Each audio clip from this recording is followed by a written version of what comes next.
table, la cuillère en argent dans le cul. Il faut dire que dans notre étable, Joseph était plus bienvenu.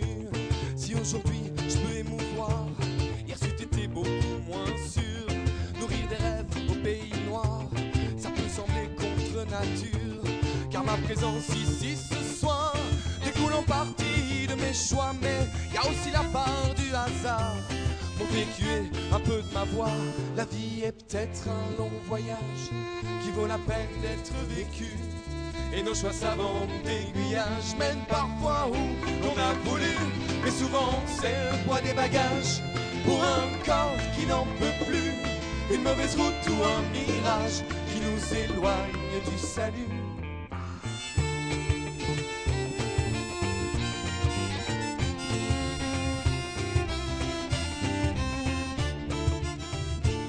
Dès la naissance, la pièce commence, le destin entreprend son œuvre. Chaque acte rentre dans la danse et tente diverses épreuves. Certains débutent leur voyage dans un triste petit rafio. D'autres n'ont que comme équipage que deux improbables matelots. Quel que soit le lieu de mouillage, qu'on ait ou non le vent dans le dos, nul n'est à l'abri du pillage, pas même celui qui est en paquebot. La vie est peut-être un long voyage qui vaut la peine d'être vécu. Et nos choix savants d'aiguillage mènent parfois où on a voulu. Mais souvent c'est le poids des bagages pour un cœur qui n'en peut plus. Une mauvaise route ou un mirage qui nous éloigne du salut.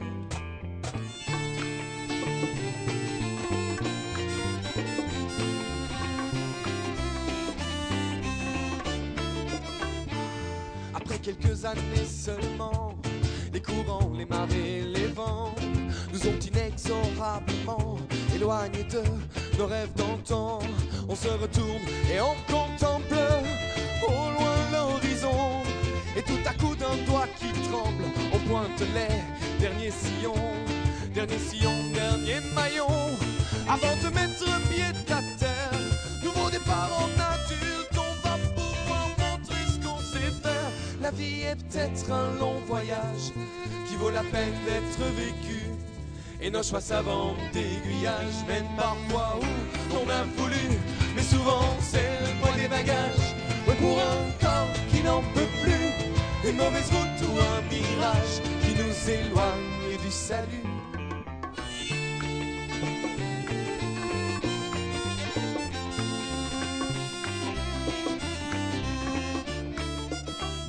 J'ai été abordé par tant d'âmes égarées, tombé trop tôt du trottoir pour une route qui s'égare.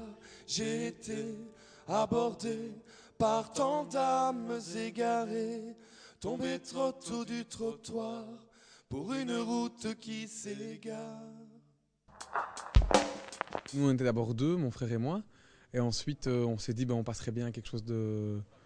On partagerait bien notre musique à d'autres personnes que juste en famille, avec des amis. Et donc on est passé, on va dire, du feu de camp à la scène. Et pour ça, des amis sont venus, des amis, ou à la base pas vraiment des amis, mais sont venus se greffer au projet. Et maintenant les Fils de l'Autre, on est 6 et voilà comment on s'est né. Le fait de chanter en français, pas trop difficile? Non, vu que c'est la langue maternelle, même si mes parents, à Bernard et moi, mon frère, sont flamands.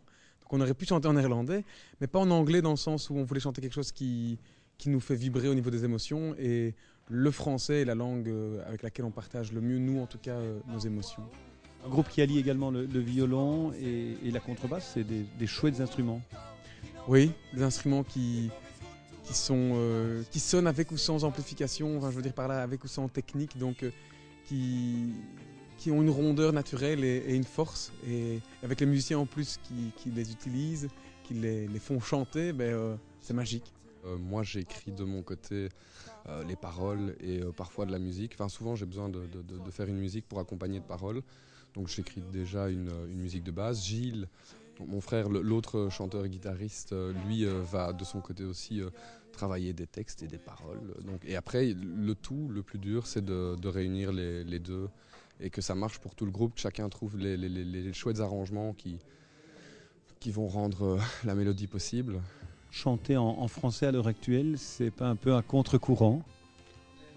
Oui, c'est vrai que de temps en temps, on remarque qu'il y a beaucoup de groupes belges qui font de la musique anglophone, en tout cas au niveau de la langue. Nous, on n'a déjà pas une super bonne base en anglais. Donc là, je pense que c'est déjà assez simple. On chante la langue qu'on maîtrise. Et je pense qu'en Belgique, les gens maîtrisent aussi surtout le français et le néerlandais. Donc on chante en français pour toucher un maximum de public. Parce que c'est vraiment je trouve qu'on met du cœur dans le texte, on met de l'âme. Et donc c'est important pour nous que les gens comprennent le mot précis, comprennent le sens, même le sens caché d'une phrase. Bref, que ce soit clair, que ce soit transparent pour les gens.